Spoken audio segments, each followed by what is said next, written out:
नमस्कार साथियों, आप सभी का स्वागत है आपके अपने YouTube चैनल एजुकेशन बुक में। आज की इस वीडियो में हम पढ़ने वाले हैं इंडियन पॉलिटी में भारतीय संविधान की विशेषताएं। जैसे हर किसी वस्तु की कोई ना कोई विशेषताएं होती है, इसी प्रकार भारतीय संविधान की भी कुछ प्रमुख विशेषताएं हैं। जैसे ये पेन है, ये आपको काला दिख रहा है, ये क्या है इसकी विशेषता है। यहाँ पर आपको दो बटन दिख रहे हैं, ये भी क्या है इसकी विशेषता है। ये एक डिजिटल पेन है, ये भी क्या है इसकी एक विशेषता है। तो उसी प्रकार भारतीय संविधान की भी कुछ प्रमुख विशेषताएं हैं जो कि इस वीडियो में हम पढ़ने वाले हैं। तो आज की यह वीडियो स्टार्ट करते हैं। भारतीय संविधान की जो पहली प्रमुख विशेषता है वो है कि जो भारतीय संविधान है, यह विश्व का सबसे लंबा लिखित संविधान है। क्या है प्रमुख विशेषता भारतीय संविधान की? कि जो भारतीय संविधान है यह विश्व का सबसे लंबा लिखित संविधान है। जब भारतीय संविधान को अंगीकृत किया गया था या पारित किया गया था, तब किया गया था 26 नवंबर 1949 को। उस समय भारतीय संविधान में एक प्रस्तावना थी, 395 अनुच्छेद थे, 22 भाग थे और 8 अनुसूचियां थी। लेकिन अब वर्तमान में एक प्रस्तावना है, लगभग 448 अनुच्छेद है, 25 भाग है सॉरी, और 12 अनुसूचियां है। जो ये अनुच्छेद बढ़े हैं, 395 से 448 हुए हैं, ये किस प्रकार हुए हैं? ABCD करके बढ़े हैं। अगर हम क्रम वाइज बात करें तो क्रम वाइज अभी भी 395 ही अनुच्छेद है। इसी प्रकार जो ये भाग बढ़े हैं, 22 से 25 हुए हैं, ये भी ABCD करके हुए हैं। अगर हम क्रम वाइज बात करें तो अभी भी 22 ही भाग है। अनुसूचियां, 4 अनुसूचियां ऐड हुई है और वर्तमान में कितनी अनुसूचियां हैं? 12 अनुसूचियां हैं। ठीक है भाई। तो भारतीय संविधान का विस्तृत होने का कारण क्या है, बड़े होने का कारण क्या है? वो है भौगोलिक कारक। मतलब कि जो हमारा देश है वो क्या है? एक विशाल देश है, बड़ा देश है। क्षेत्रफल की दृष्टि से 7वें नंबर पर आता है हमारा देश, और जनसंख्या की दृष्टि से आता है दूसरे नंबर पर। मुझे लगता है कि अब पहले नंबर पर भी आ गया होगा। और क्या भारत एक विविधता वाला देश है? मतलब कि भारतीय जो भारत है, भारत के अंदर विभिन्न धर्म क्या करते हैं? निवास करते हैं। तो भारत क्या है? एक विविधता में एकता वाला देश है। ठीक है। दूसरा कारण क्या हो सकता है कि जो भारतीय संविधान है वह केंद्र और राज्य के लिए एक ही है। ऐसा नहीं कि केंद्र के लिए अलग है, राज्य के लिए अलग है, ऐसा नहीं है। केंद्र और राज्य के लिए एक ही संविधान है, भारतीय संविधान। ठीक है, तो ये भी कारण है भारतीय संविधान का लंबे होने का। ठीक है, समझ आ गया। आगे चलते हैं अब बात करते हैं हम दूसरी विशेषता के बारे में भारतीय संविधान की, वो है कठोरता और लचीलेपन का मिश्रण। जो भारतीय संविधान है वह कठोर भी है और लचीला भी है, क्योंकि जो भारतीय संविधान है इसमें संशोधन आप दो प्रकार से कर सकते हो। एक तो विशेष बहुमत से कर सकते हो, एक आप विशेष बहुमत प्लस जो टोटल राज्य है उनके आधे से अधिक राज्यों के सदस्यों की अनुमति लेनी पड़ती है आपको संशोधन करने के लिए। ठीक है, जैसे यहाँ पर दिया गया है अनुच्छेद 368 में दो प्रकार के संशोधनों का प्रावधान है। पहला जो संशोधन करने का जो प्रावधान है वो है कि कुछ प्रावधानों में संसद के विशेष बहुमत अर्थात प्रत्येक सदन के उपस्थित और मतदान करने वाले सदस्यों के 2/3 बहुमत द्वारा संशोधन किया जा सकता है।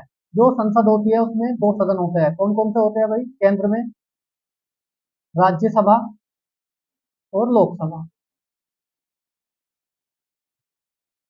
तो इनमें टोटल उपस्थित जो मेंबर है और मतदान करने वाले जो सदस्य हैं उनके 2/3 बहुमत द्वारा संशोधन किया जा सकता है। तो जो ये आपका संशोधन करने का जो ये प्रकार है, ये क्या दर्शाता है? भारतीय संविधान के लचीलेपन को दर्शाता है।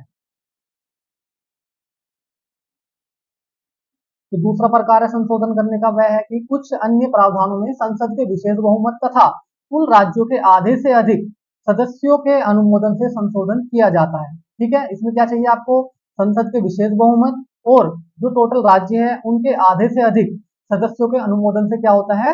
संशोधन होता है। ये क्या दर्शाता है? भारतीय संविधान की कठोरता को दर्शाता है। ठीक है, आ गया होगा आपको समझ की कठोरता का क्या मतलब है और लचीलेपन का क्या मतलब है यहाँ पर। ठीक है, आगे चलते हैं अब बात करते हैं हम भारतीय संविधान की तीसरी प्रमुख विशेषता के बारे में, वो है एकल नागरिकता। जो भारतीय संविधान है इसमें केवल एकल नागरिकता का प्रावधान दिया गया है, जिसका वर्णन भारतीय संविधान के भाग 2 और अनुच्छेद मतलब आर्टिकल 5 से 11 के बीच इसका वर्णन किया गया है एकल नागरिकता का। ठीक है, ये आपको ध्यान रखना है। जो भारतीय संविधान की चौथी विशेषता है वो है मौलिक अधिकार। भारतीय संविधान सभी नागरिकों को 6 मौलिक अधिकार प्रदान करने की क्या लेता है? गारंटी लेता है। कितने? 6 मौलिक अधिकार, जिनका वर्णन भारतीय संविधान के भाग 3 में किया गया है और अनुच्छेद मतलब आर्टिकल 12 से 35 के बीच इनका वर्णन किया गया है। ये अपने आप में एक स्पेशल टॉपिक है, इसको हम अलग क्लास में कवर करेंगे। ठीक है, अभी के लिए इतना ही। जो भारतीय संविधान की चौथी विशेषता है वो है राज्य के नीति निर्देशक सिद्धांत को DPSP कहते हैं, जो कि कहां से लिया गया है? आयरलैंड से लिया है भारतीय संविधान में। ठीक है, डॉक्टर बी आर अम्बेडकर के अनुसार राज्य के नीति निर्देशक सिद्धांत भारतीय संविधान की एक नई विशेषता है। इसके उल्लंघन के लिए न्यायालय इन्हें लागू नहीं करता है। डॉक्टर बी आर अम्बेडकर क्या कहते हैं? ये कहते हैं कि जो राज्य के नीति निर्देशक सिद्धांत है यह भारतीय संविधान की एक नई विशेषता है। ठीक है, जो डीपीएसपी है इनका वर्णन भारतीय संविधान के भाग 4 और अनुच्छेद मतलब आर्टिकल 36 से 51 के बीच इनका वर्णन किया गया है। ठीक है, आगे समझ। अब जो भारतीय संविधान की पांचवी विशेषता है वो है मौलिक कर्तव्य मतलब फंडामेंटल ड्यूटीज। मूल रूप से जो ये थी, जो फंडामेंटल ड्यूटीज थी, ये मूल संविधान में नहीं थी। इनको स्वर्ण सिंह समिति के सिफारिश पर 42वें संविधान संशोधन अधिनियम 1976 के द्वारा इनको भारतीय संविधान में जोड़ा गया था। जो फंडामेंटल ड्यूटीज थी ये मूल संविधान में नहीं थी, इनका प्रावधान नहीं था मूल संविधान में। इनको कब जोड़ा गया? तो 42वें संविधान संशोधन 1976 के द्वारा इनको भारतीय संविधान में जोड़ा गया था। किसकी सिफारिश पर? तो स्वर्ण सिंह समिति की सिफारिश पर। जो आपकी फंडामेंटल ड्यूटीज है इनका वर्णन भारतीय संविधान के भाग 4 ए में और अनुच्छेद 51 ए में इनका वर्णन किया गया है। कितनी है फंडामेंटल ड्यूटीज? 11 फंडामेंटल ड्यूटीज है। ठीक है भाई, मौलिक कर्तव्य कितने हैं? 11 मौलिक कर्तव्य है। समझ गए? आगे चलते हैं अब भारतीय संविधान की छठी प्रमुख विशेषता के बारे में बात करने वाले हैं हम। छठी विशेषता है सार्वभौमिक वयस्क मताधिकार। मतलब सभी को, जो एडल्ट है मतलब जो वयस्क है, जिनकी आयु 18 प्लस है, उन सभी को मतदान देने का अधिकार है, वोट देने का अधिकार है। भले ही वह किसी भी जाति का हो, कोई नस्ल हो, किसी भी धर्म का हो, किसी भी लिंग हो, मतलब कोई भी लिंग हो, मेल फीमेल कोई भी हो। ठीक है, पढ़ा लिखा हो या ना हो, धन है या ना है उसके पास, ये मैटर नहीं करता है। अगर भारतीय नागरिक कोई भी 18 प्लस है तो उसको वोट देने का अधिकार है। ये कौन कहता है? ये भारतीय संविधान कहता है। ठीक है भाई, बिना भेदभाव के। पहले जो आयु थी वोट देने की, मतदान करने की, वो कितनी थी? 21 वर्ष थी। कितनी थी? 21 वर्ष थी। लेकिन उसको 61वें संविधान संशोधन अधिनियम 1988 के द्वारा उसको घटाकर कितना किया गया? 18 वर्ष किया गया है। तो अब जो वोट देने की जो आयु है वो कितनी है भाई? 18 वर्ष है। ठीक है। जो सातवीं विशेषता है भारतीय संविधान की वो है निष्पक्ष और स्वतंत्र न्यायपालिका। जो हमारे यहाँ की जो न्यायपालिका है वो क्या है?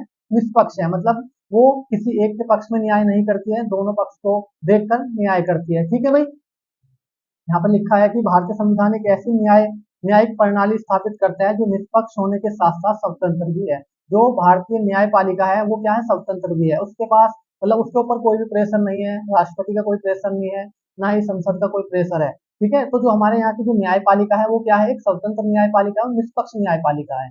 ठीक है भाई, ये भी क्या है? हमारे संविधान की एक विशेषता है। आगे चलते हैं अब हम। जो भारतीय संविधान की आठवीं विशेषता है वो है आपकी संसदीय शासन प्रणाली, जो कि हमने कहाँ से ली है अपने संविधान में? ब्रिटेन से ली है, ब्रिटिश से ली है। ठीक है, संसदीय प्रणाली का मतलब क्या होता है कि केंद्र में क्या होगी? एक संसद होगी। संसद कैसे बनती है? तीन बॉडीज से मिलकर बनती है, लोकसभा, राज्यसभा और राष्ट्रपति। ठीक है, इन तीनों से मिलकर क्या बनती है? केंद्र की संसद बनती है। संविधान न केवल केंद्र में बल्कि राज्य में भी संसदीय प्रणाली स्थापित करता है। राज्य में कैसे संसदीय प्रणाली स्थापित करता है? क्योंकि जैसे यहाँ पर केंद्र में संसद है, उसी प्रकार राज्य में भी एक संसद होती है जिसको क्या बोलते हैं? विधानमंडल।